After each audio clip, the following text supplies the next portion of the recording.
out. It's 2 years, $31 million.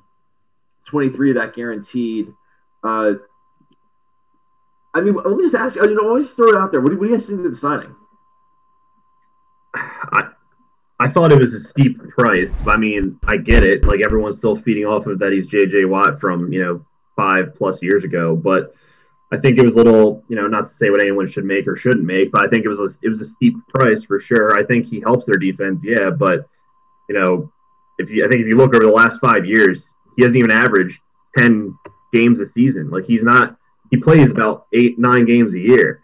And he doesn't put up like those numbers that everyone kind of associates him with. And we've talked about it on the show before how, with defensive linemen, it's very hard for defensive linemen to put up stellar numbers year after year after year because those positions take so much abuse. And it's so hard to do, especially with the talent, and the speed and the power that is the NFL game. So I think it was a little much, but I mean, he helps their defense, but this is a plain sign that Cardinals aren't going to be re-signing Hassan Reddick, and it's pretty much going to be Chandler Jones and J.J. Watt, which isn't a horrible combination, fronting the line. I just think I would love to know what his criteria was. I mean, I feel like he's at the age of his career where he, would want to probably contend for a ring. So I guess he must really feel that for the Cardinals, obviously, which they have talent for sure. But the Rams in that division, I don't know. So, all right, well, hold on. We can't start our own clickbait here. We're starting to the whole Matt Stafford, there's so many moving pieces. The draft hasn't even happened. Free agency hasn't even happened. Let's just settle in. I get it. Because it's at the same point. It's. Well, I wasn't even taking the Matt Stafford angle. I was just saying the Rams were there last year, in the heat of the playoffs. That's true. I mean, and honestly, even think about Seattle was the team that won the division. I know, and Seattle. San Fran will be better. That division's always just so intriguing to me. I mean, it's funny too. I saw a meme today too that was saying that basically they're basically turning into the Arizona Texans with DeAndre Hopkins and J.J. Watt. And now that it's funny. I'm just looking at what Joe was saying in the chat too, how D-Hop probably recruited him there, and it's wild because you think about it.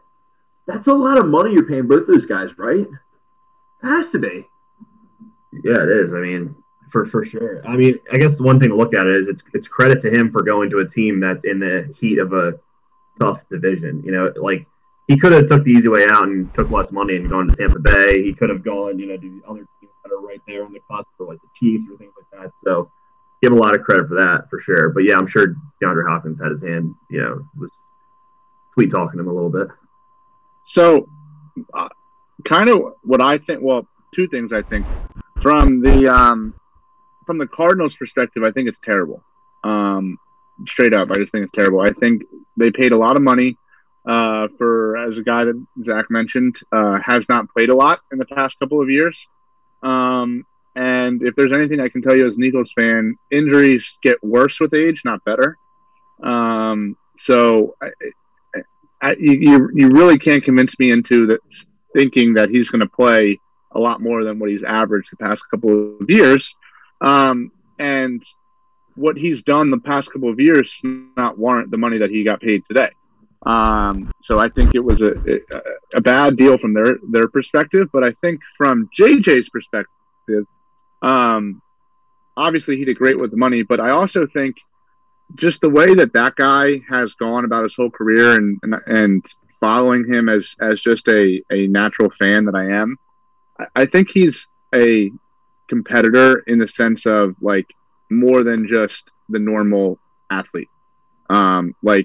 He is going to go all out. Even the years that he gets hurt, it takes the bad injuries to have him sit out of these games. It's not just a broken finger, a stubbed toe. He is playing through massive injuries, and it's taking some horrible things to happen to him for him not to play.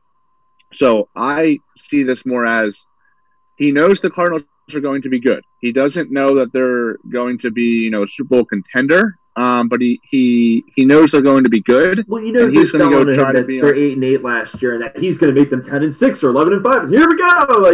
That's what they're selling. Well, but that's what I'm saying though. Is he's going there to continue to compete, and hopefully the team he's on now is going to give him way more than the team that he was on before.